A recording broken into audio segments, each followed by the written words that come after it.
लोकसभा चुनाव में बीजेपी का प्रदर्शन कुछ खास नहीं रहा, खास तौर से उत्तर प्रदेश में। वह 33 सीटों पर ही जीत दर्ज कर पाई। इस प्रदर्शन के बाद यूपी बीजेपी नेतृत्व पर सवाल उठ रहे हैं। निशाने पर मुख्यमंत्री योगी आदित्यनाथ है। पार्टी के ही कई नेता खुलकर बयान दे रहे हैं, लेकिन इन सबके बीच योगी आदित्यनाथ के पास एक मौका भी है और वो मौका है उपचुनाव। आइए समझते हैं योगी आदित्यनाथ की इस नीति के बारे में। नमस्कार, मैं यशस्वी जोशी स्वागत करती हूं आपका यूबी ई मीडिया की पेशकश सियासत नगरी में, जहां हम आपके लिए लेकर आते हैं सियासत के गलियारों से वो खबरें जिनसे आप अनजान हैं। नतीजे जब आपके पक्ष में हो तो सब कुछ अच्छा लगता है, लेकिन जब खिलाफ में हो तो खामियां और कमजोरियां सामने आने लगती है। यूपी बीजेपी में कुछ ऐसा ही हो रहा है। पार्टी लोकसभा चुनाव में सूबे की 33 सीटों पर ही अपनी जीत दर्ज कर पाई। प्रदर्शन इतना खराब कैसे रहा, इसे लेकर पार्टी में मंथन चल रहा है। पार्टी के कुछ खास नेता मुख्यमंत्री योगी आदित्यनाथ के नेतृत्व पर सवाल उठा रहे हैं।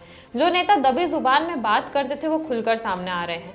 सियासी गलियारे में ये भी चर्चा शुरू हो गई है कि मुख्यमंत्री और दोनों डिप्टी सीएम के बीच पटरी बैठ नहीं रही है। कहा यह भी जाता है कि योगी आदित्यनाथ की बैठक से दोनों उप मुख्यमंत्री गायब रहते हैं। ये बातें बताती है कि लोकसभा चुनाव के नतीजों के बाद योगी आदित्यनाथ कमजोर हुए हैं, लेकिन पार्टी में उठते विरोध के सुर के बीच योगी आदित्यनाथ के पास दम दिखाने का मौका भी है। वहीं अपनी ताकत आगामी विधानसभा चुनाव में दिखा सकते हैं। सूबे की 10 विधानसभा सीटों पर उपचुनाव होने हैं। अभी इनमें से 5 सीटें एनडीए के पाले में है तो 5 सपा के पाले में। बीजेपी अगर इन 10 सीटों पर अच्छा प्रदर्शन करती है तो जाहिर तौर पर योगी आदित्यनाथ को ताकत मिलेगी और जो विरोधी अभी खुलकर अपनी बातें रख रहे हैं वो भी काफी हद तक शांत हो जाएंगे। जिन सीटों पर उपचुनाव होना है उसमें फूलपुर, खैर, गाजियाबाद, मझवा, मीरापुर, मिल्कीपुर, करहेल, कटहरी, कुद्रंकी और सीसामऊ है। सीसामऊ को छोड़कर बाकी की 9 सीटों के विधायक लोकसभा चुनाव जीतकर सांसद बन चुके हैं, जबकि सीसामऊ सीट सपा के नेता इरफान सोलंकी की सदस्यता रद्द होने के कारण खाली हो गई है। सीएम योगी आदित्यनाथ को भी पता है कि विरोधियों को शांत करने के लिए उपचुनाव अच्छा मौका है। यही वजह है कि वे एक्शन में हैं। उन्होंने बुधवार को मंत्रियों की बैठक भी बुलाई है।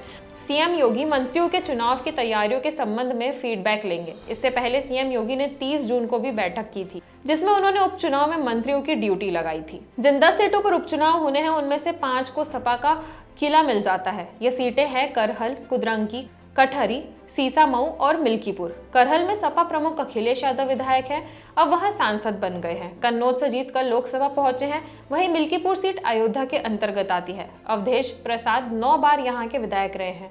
उनके सांसद बनने के बाद ये सीट खाली हुई है।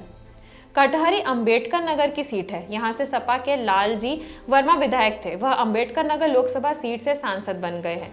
कुद्रंकी सीट मुरादाबाद के अंतर्गत आती है। ये मुस्लिम बहुल है, इसे सपा का गढ़ माना जाता है। जियाउर रहमान वर्ग यहाँ से विधायक थे, लेकिन इस बार संभल लोकसभा सीट से जीतकर वह सांसद बन गए हैं।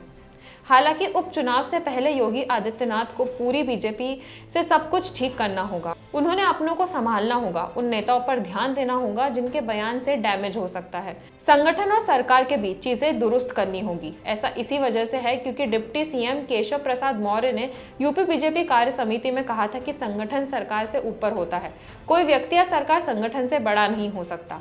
उन्होंने कार्यकर्ताओं का भी जिक्र किया था और कहा था कि जो आपका दर्द है वही हमारा भी है। केशव मौर्य ने जब यह बोला तो खूब तालियां बजी, लेकिन उनका संबोधन सवाल पर ही छोड़ा गया।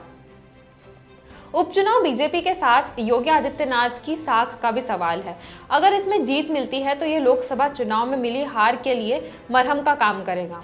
इसलिए सीएम योगी ने मंत्रियों को हर हाल में जीत दर्ज करने और अभी से लोकसभा क्षेत्रों में डटे रहने को कहा है। वहीं उपचुनाव की तारीखों की घोषणा जल्दी होने की संभावना को देखते हुए बीजेपी में टिकट के लिए भी भागदौड़ शुरू हो गई है।